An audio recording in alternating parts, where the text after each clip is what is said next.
Hello.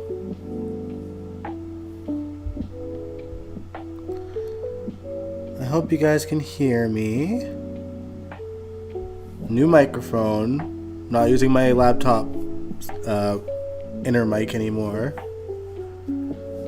So let me know how that sounds. Coming at you pretty early. And apologies for that. Had a staff meeting. Hey, Angel. I have a staff meeting like shortly after this. So I'm gonna keep it somewhat short, but enough time to hang. Like less than an hour, more than 30 minutes. Sound good? Or maybe 30 minutes. I don't know. We'll have to see. But yes, hey Angel, glad to see you.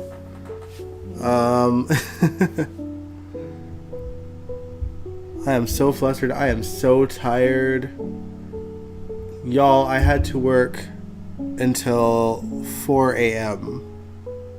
yesterday. I am exhausted.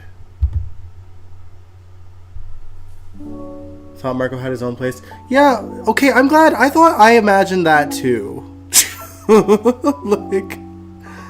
Hey Brooklyn. Angel, I thought he had his own place too, but maybe Sidwell moved in with him, maybe Marco moved in with Sidwell because of whatever they're planning. I don't know. But I could have sworn that he had his own place too. Or at least was living in the Metro Core or something. Oh, but hey, Brooklyn. Welcome to the General Hospital After Show, guys. I am your host, Dion Gabriel. And before we get into the recap, I've got the most insane story for you guys that is GH related that happened yesterday. / this morning. So let me know if you guys are ready to hear it, because it's crazy. It's crazy.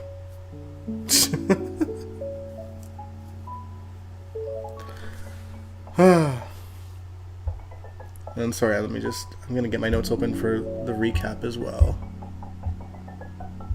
I'm so unorganized. I woke up maybe less than an hour ago, so pardon me.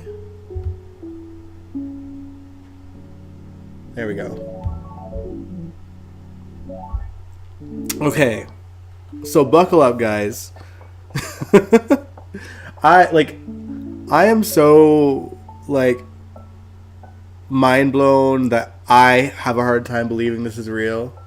Hey Edmund, yeah, early show. I have a work staff meeting tonight, and you're just in time. I'm about to tell you guys one hell of a story that happened yesterday. Okay, so just to kind of start, I've mentioned it once or twice in the past. I work in a very large mall that is pretty popular out here in Canada. Yeah, turn those notifications on, everyone. But yeah, so I work in a mall that is pretty popular in Canada, pretty big, and sometimes they film movies in the mall.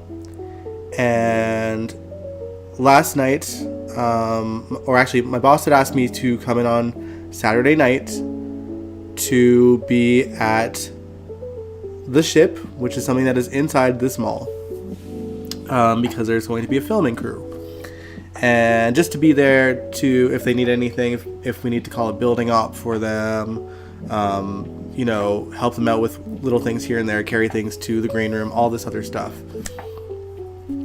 And it's Angel, you said, do people like Justin Trudeau in Canada? Is he well liked? He was at one point. Not so much these days.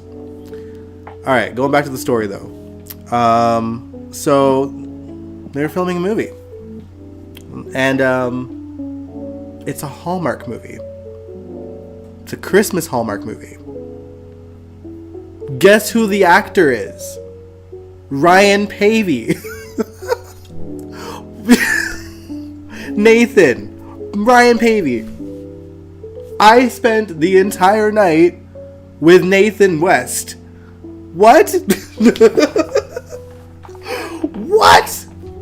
That was Ryan Pavey was in Edmonton at my place of work shooting a movie last night. And I had to be there with him until 4 a.m. And the rest of the cast. And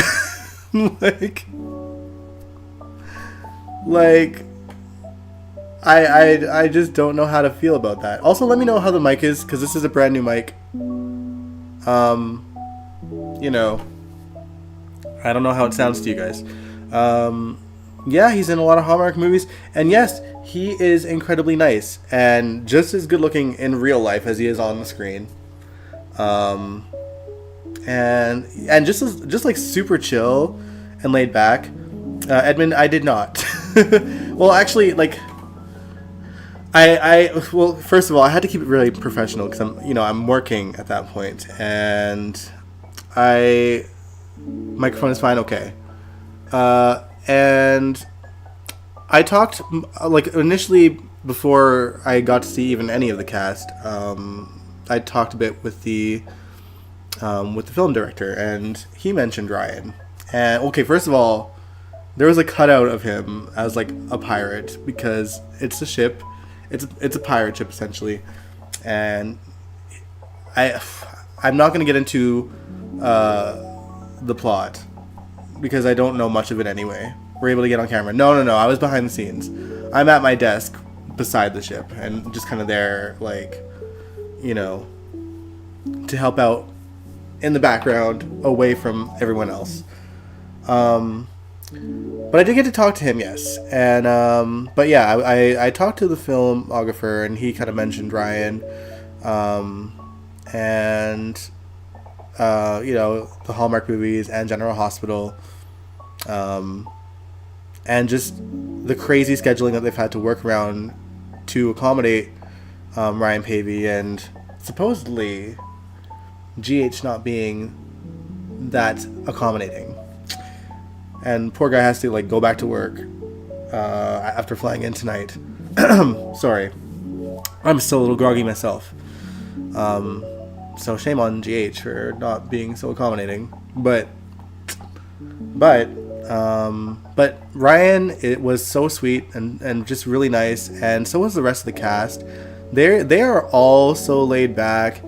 Like, you have to realize, like, this mall as well, like, even though the stores are closed like quite early, they close when I got there, like the stores do. But there's still bars and restaurants in the mall. There's a 24-hour casino in the mall. There was even a 24-hour charity event like happening on the other side of the mall, like a gaming event. So the mall's always somewhat alive. Like, there's people around, and we're having to deal with the occasional people walking by, the occasional drunk people walking by. Had a little bit of drama there where like the cast actually rallied around me, which was really cool. But yeah, they were just so laid back, and the guy that was kind of heading the whole thing, he was just super chill, and I helped him out probably the most in terms of like bringing things back and forth, helping him carry the food in for the cast, and it's not the first movie I've seen shot in the mall. It's not even the first Christmas movie I've seen shot in the mall. But and like the last one that I did see, like, that was like full on, was a movie with Patrick Swayze. Carmen Electra was in it too. The guy from Rocky Horror Picture Show, whose name escapes me. It was a great cast, and that was like, I was in high school and I was an extra in that one, which was fun. But that was the whole mall. This was just like the ship. But it was really cool kind of watching, like, I got to basically be there for 7 hours and watched Ryan Pavey and the rest of the cast just do their work, and like it is insane to see like how many times they shoot one scene. Like, from my memory, I think I only seen really like 4 scenes get shot, and I was there 7 hours. So, but Ryan Pavey was super nice. He kind of he seems to like his apples. He seems to really enjoy apples. I will say that. He was just, he'd like jump off the ship and just like instantly grab for an apple and just kind of ate it in just such a like laid back broski kind of way. Um, but yeah, Ryan Paevey's so cool. He's so chill. And like tall, because you never know on screen. Like he seems pretty tall. How's the food? The food was. I mean, the food was food. You have to remember, it's like, you know, after midnight. So basically, their food runs were. Well, I know that they brought coffee from McDonald's because there was a 24-hour McDonald's nearby. And the food was Subway. And they had other food there too in the beginning. I'm not sure where they had got that from. Like kind of like right at the start. Mostly for the crew at that point, because I think all the cast were either in their hotel rooms. There's a hotel in the mall as well. And you know, the green room as well for like the sort of minor cast. But yeah, it was so cool. I will say that Ryan, like, you know, when I asked him, I was like, "How's it going?" He's like, "Oh," or like, "How's it going up there?" He's like, "Oh, it's just super repetitive." Like, I swear, there's like at least one scene where I seen them do the take at least 80 times. But yeah, it was so cool. Like, apples give you energy. And it does. But I do remember they had like Kit Kat bars, they had like coffee, like Red Bulls. And there were definitely some actors in the cast that were like slowly dying of like, you know, losing their energy because it was, you know, it's an all-nighter. It's, you know, I think they were there till 7 a.m. At least that was the game plan because, you know, the scenes essentially take place after hours in this movie as well. And so they can only shoot until the sun goes up. Otherwise, the lighting starts to change, and you know, things like that. Love Kit Kats, yeah.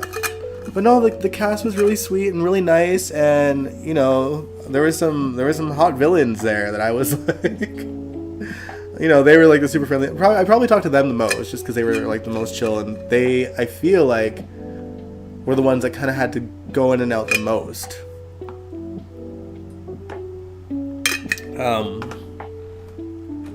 But yeah, it was a cool experience, very unexpected. Shout out to my boss for like putting me on that shift, but so glad Ryan made it back to film GH. Well, I mean, he's flying in. I think he flies in tonight to go back to GH in the morning, and like the morning. Like, I don't know, the morning arrival is 7 a.m. for GH. So good luck to him. This guy's going to be running on no sleep having to do GH. I do not envy him. But yeah, it's what are the I'm just so flabbergasted that happened. Like, did you get a picture of you and Ryan? No, because I wanted to, like, I had to remain professional. Like, I had my phone with me, but I couldn't do it. Like, I was like, I don't want to, this is like an opportunity for me to meet someone. I did, like, after my shift was over, I did film a little bit of him shooting a scene from, like, a distance. And I'll put that as a short, either tonight or tomorrow for you guys to see. But no, I got to talk to him like multiple times, and the cast multiple times, just because they were constantly going in and out, and you want to be friendly. Like, they know that you're here all night to help them out with anything, and yeah, it was just a really cool experience. And yeah, so that's my second GH cast member that I met, and like it's just so funny. Like, what, like, it was just funny. It was funny. And trust me, my mom and grandmother were like wanting to get me to get a picture as well, but I was like, I can't do it. I'm not gonna risk my job for that. Like, I gotta keep this on the DL until this is over. So, and then my boss was like, like tomorrow you can kind of talk about it. And I was like, okay. So that was fine. But no, the cast was so nice, and like, it just felt like a good vibe. Like, watching them kind of deal with guy's name was Anthony. I think he was like the main sort of person that we were dealing with, just even initially in terms of the filming, like the week leading up. Like, because he scouted the location probably a couple weeks ago, or it's not worth my job. I'm not gonna do that. I didn't really, like I said, I didn't really talk to him about GH. I just kind of kept it like, small talk and whatever. The Anthony guy kind of brought up GH stuff, just kind of not even in like reference to like, I'm a GH fan. It was just like talking about his scheduling, and he mentioned, who was your first before Ryan that you met? I met Jason Thompson, who played Patrick Drake, because he's from Edmonton, and I quite literally ran into him in the mall. Like actually physically bumped into him. This is like 23rd. It was the year that Robin died, but we knew that she was alive, and so Jason Thompson was doing all this incredible work on the show. But yeah, he happened to be in my other place of work that I used to work inside the mall, and I bumped into him physically and was like, "Oh, you're Jason Thompson." And I did actually get a picture with Jason Thompson because I was on break. It didn't involve me and him having to interact in like a work way. And I was also younger, so I was actually, well, to be fair, I did not want a picture with him. My mom and grandmother made me go back to him and be like, "Can you get a picture with him?" Edmund, he said I would have asked him if he was Peter North and lost my job. Oh my god. No. Like, I think he would have been chill enough to like not care if I was a GH fan, but I just didn't want to like, smuggle him. And then him thinking, "Oh, like I have to deal with this GH fan while I'm on set." I didn't want to do that to him, so I just kind of kept it professional and just small talk, and the same way I did with the rest of the cast. Like, "Oh, how's it going up there? You guys need anything?" That kind of thing. And the crew was so sweet that they offered me the food for the cast as well.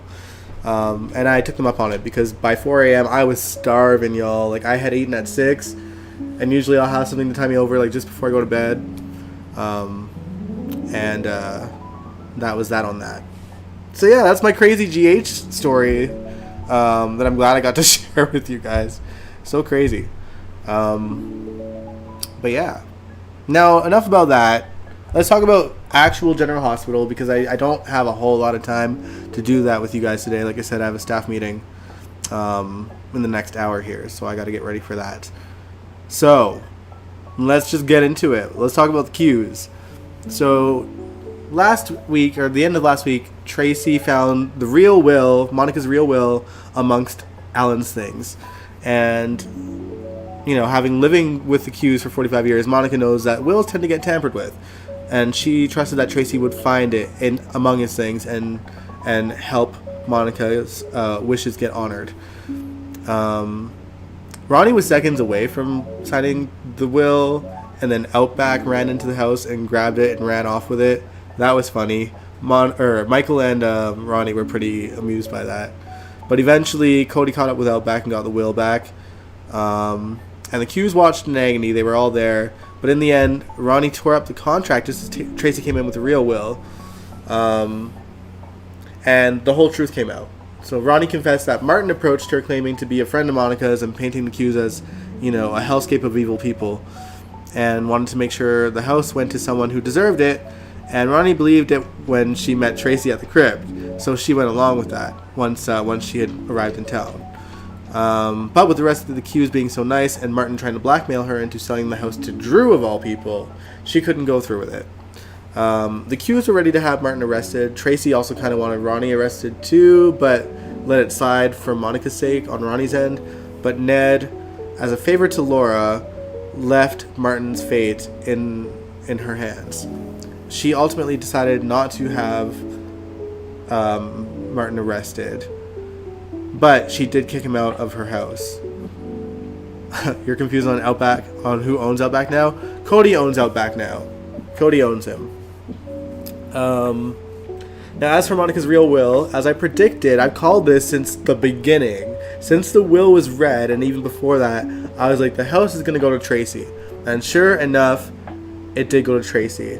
And my clue when the will was originally read, however many weeks ago, was Monica using the words, sister from the heart. And I was like, well, Ronnie wouldn't be the sister of the heart, Tracy would be.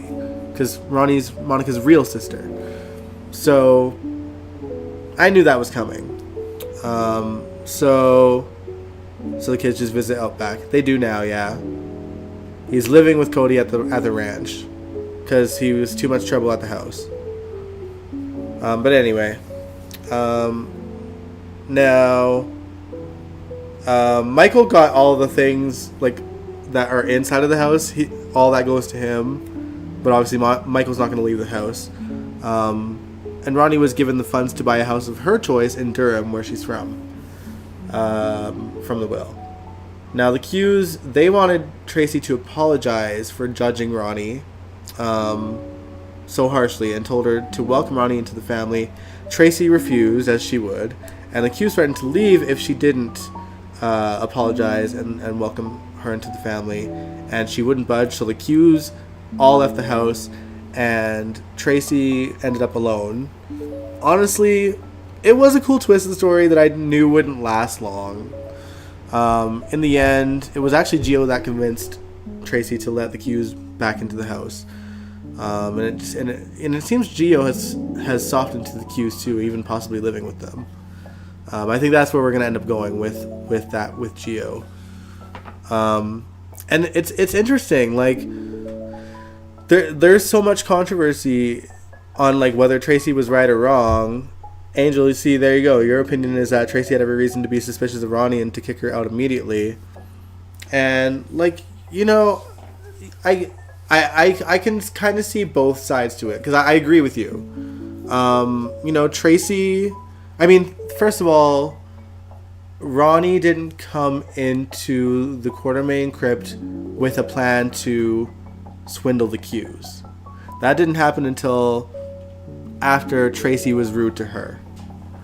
But, you know, to that end, Ronnie was kind of trespassing in the Q home and just popped up saying that she's Monica's sister and hadn't heard about her.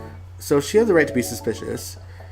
And because of the fact that like people come in all the time to try to swindle the Quartermains, it makes sense for her to have her guard up. And even like throughout the storyline, we kind of seen that even Ned wasn't fully sold on Ronnie, and neither was Michael. They think that they kind of agree that like, yes, seems to be very nice, but this is suspicious. And then obviously when she was planning to sell to Drew, they knew that something was up. But to that end, Ronnie's sort of truer nature came into play, and she did the right thing. So, you know, it is what it is. Edmund, you said Gio is safer with the Qs. Yeah. We're going to talk about Sonny and Jason and their kind of plans soon. And before we get into that, the Qs and Martin aren't the only ones that had to deal with getting thrown out of their living quarters. Apparently, Lucas has been driving Ava crazy with his early morning rises and talking on the phone about his patients loudly. She was just getting frustrated with it, and she's like, you gotta get out of here and find your own place. And Marco has apparently been hinting to Lucas to move in with him, despite their relationship being less than a year long. Honestly, not that uncommon with a gay couple in this modern day. But obviously, Marco's dad, Sidwell, needs him near and in Windermere. So Marco asks Lucas to move into Windermere with them, and he accepts after Marco reminds him that he is not Brad. He might not be Brad, but he's certainly playing a much more dangerous game than Brad usually did. Edwin, you said, I hope Brad comes back. I think he might, because they have been name dropping him like crazy. Like all week they were name dropping him. So it feels like he's going to come back. You know, they've had Britt kind of mentioned him, or no, I think Elizabeth asked Britt if she had heard from him, and she was like no, and she was pretty hurt by the fact that he's not reached out to her. But Elizabeth kind of explained to her that Brad came into money, and he's probably just off the grid, and probably doesn't even know that she's alive, which is probably true. Why do gay people move in so fast? I don't know. Life moves fast sometimes, you guys. And so they just kind of go with the flow, and it's not as conventional and traditional as like a straight couple, and getting to know each other, the dating, then the getting married eventually, and then moving in together and having a baby. It's like it's just a different kind of relationship sometimes. I guess it ultimately depends on what type of relationship you have. It's not all gay couples, okay? I think it just, especially in the modern day, sometimes it's just like financially sound. If one or the other is spending their time at one house over the other in the first place, then maybe that's why. I don't know. I personally would prefer my independence to just kind of have my own space. If I ended up in a relationship with someone, but because you need your own time as well. Well, that's just me. Angel says you need 2 years until moving in. That's valid. So yeah, Lucas is moving back into where he used to live as a child briefly because Bobby dated a Cassadine way back in the 90s. Now, at the same time, Jack and the WSB are asking Jocelyn to spend more time with her Uncle Lucas so she can get to know Marco a little better so that they can have an in to Sidwell. Because they know that he has ties to Faison's operations, whatever's going on there.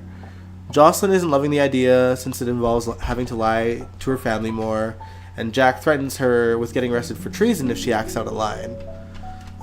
So hopefully Carly and Valentine manage to pull one over on Jack as they secretly conduct their plan to bring him down.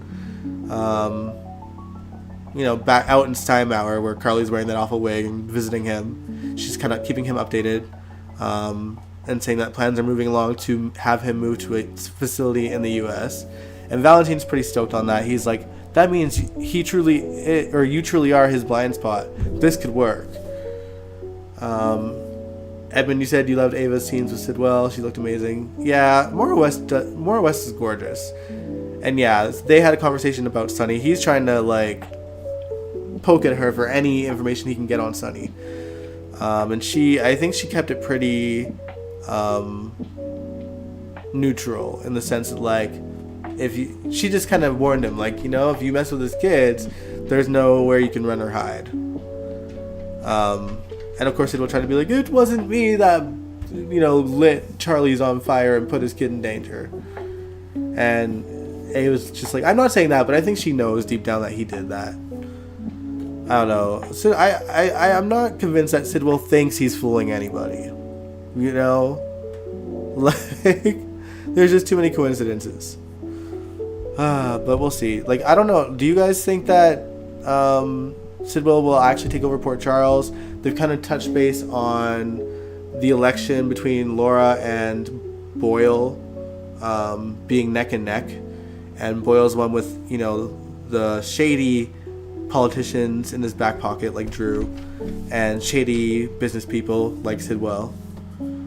Very much altering real life US things, which is crazy. I don't know. It's scary to watch a soap kind of deal with their own version of what's going on in the US right now. Because people it's a stressful thing. I don't envy you guys out there in the US. It's stressful enough watching it from next door and just seeing all the I don't know, the corruption going on in politics over there. But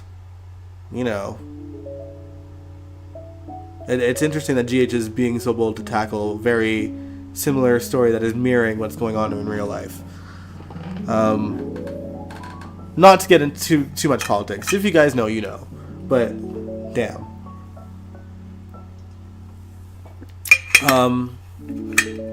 We gotta talk about Anna, because Anna's been on edge ever since Faison's name is kind of back in everyone's mouths.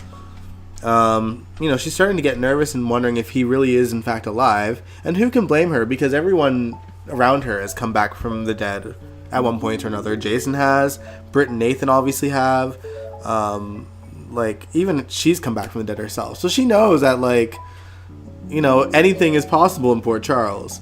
But Jason tries to reassure her that he is dead, he's the one that killed him, and if anyone knows a dead body, it's Jason. And he tells her that it's more likely that they're trying to use her fears of Faison to distract her from what's really going on. And that makes sense to Anna, and it makes sense to me too. Unfortunately for Anna, it calms her down a little too much, and she gets caught off guard in her car where someone chloroforms her and takes her to a prison cell. The question is, who has her?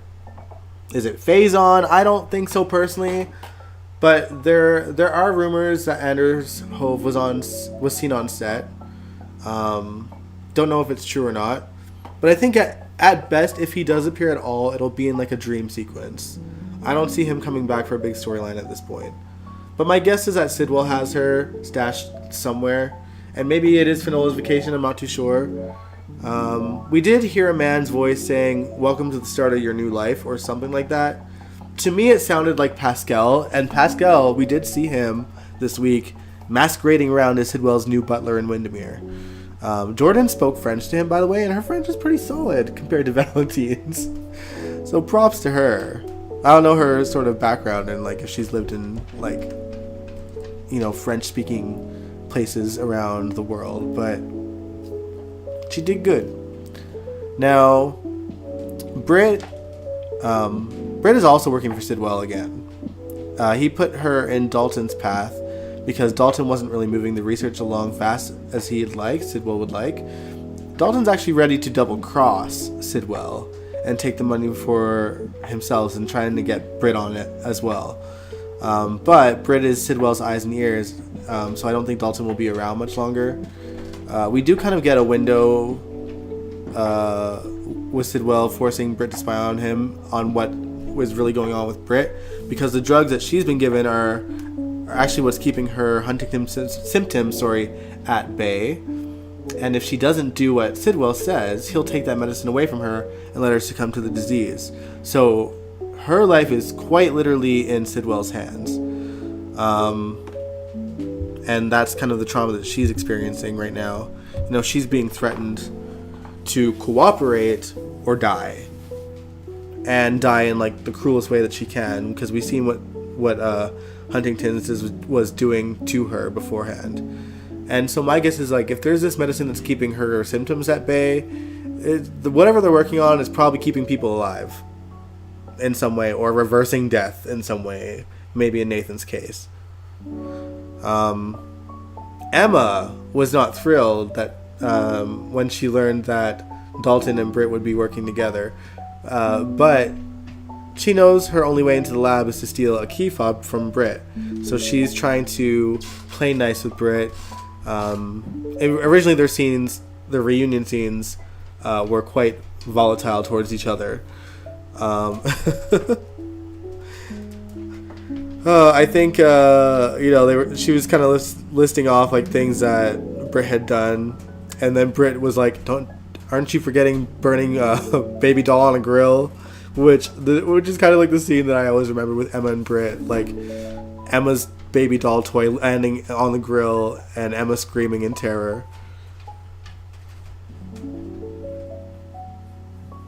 Edmund, you said, too bad Britt can't reverse engineer her meds. I mean, it makes me wonder if she hasn't tried, Because she's in the lab. Certainly she can figure it out. But I guess maybe it's just the money and the funds to do that for herself. How can she do that? Who knows?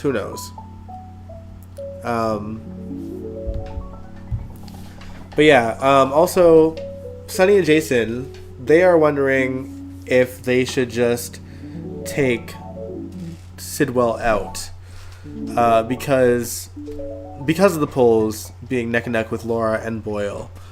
And honestly, I'd like to see an actual mob war between Sonny, Jason, and Sidwell. It's been long enough that we've seen one. And Sidwell needs to...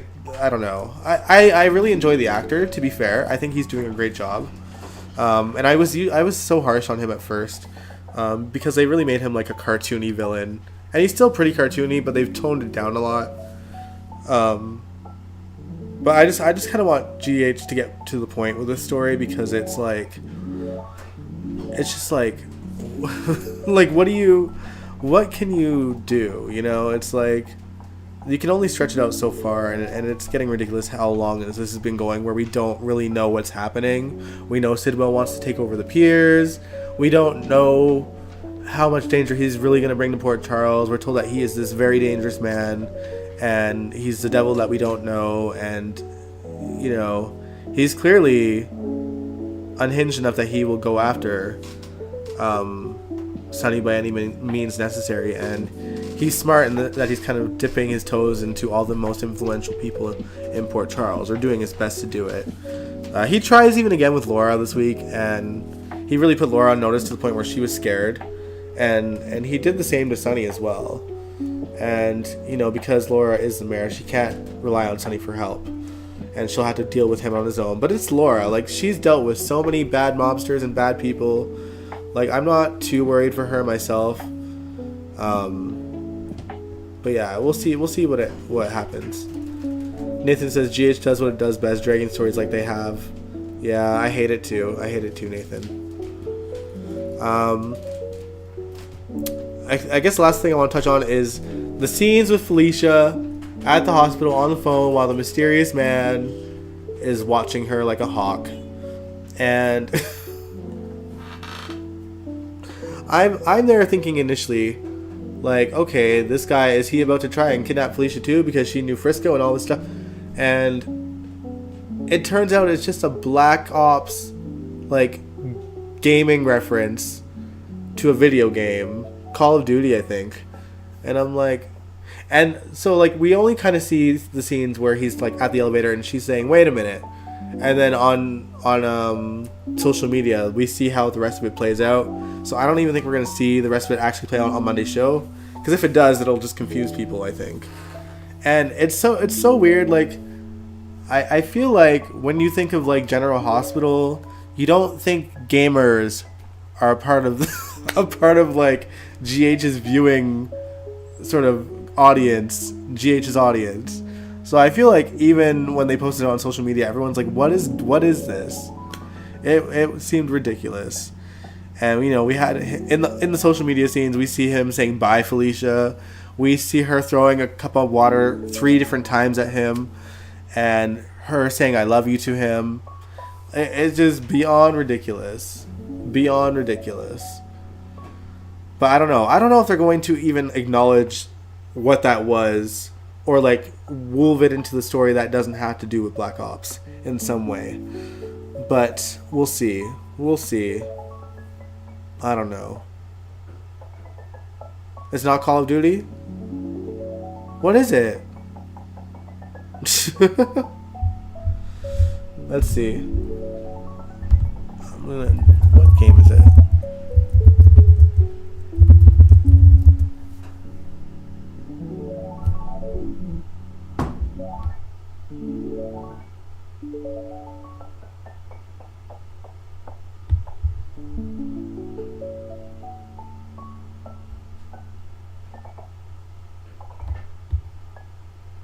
Let's see. Let's see.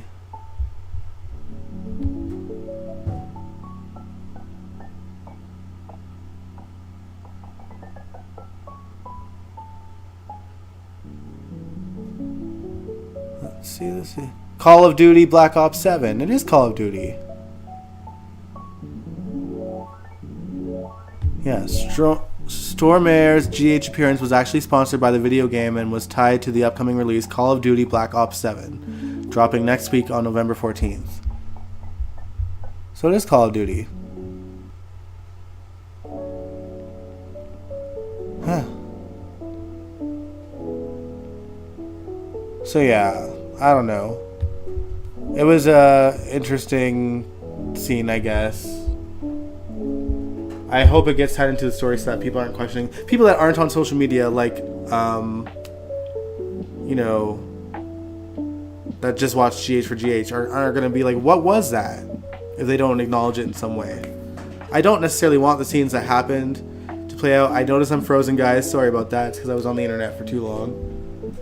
At the same time, let me see if I can close it. Because I don't need the internet right now. But yeah, it's it was ridiculous. It was ridiculous. But I hope that they kind of weave it into the story somehow, just to make it less confusing for people. Because if they just don't acknowledge it from here on out, everyone's gonna be like, "Why? What was that?" But anyway, on that note, I think I'm going to end the live stream here. I know we didn't probably talk about everything that happened this week, but I do have to get ready for my staff meeting, unfortunately. So, I will see you guys probably next Sunday, if not Monday, because Saturday is my my first headliner show.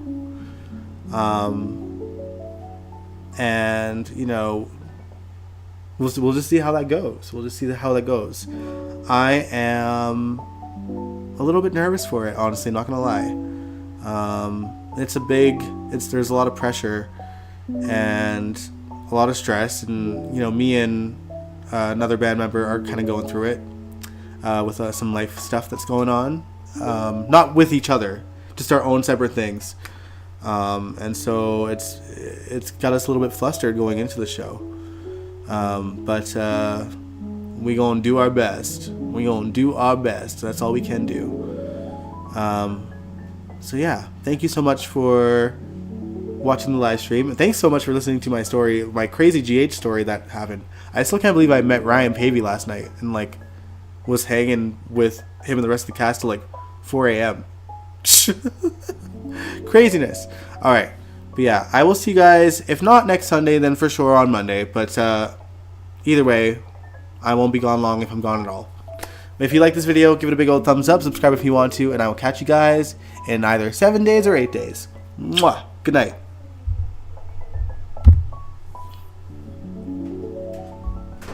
Oh, I didn't press the end stream button.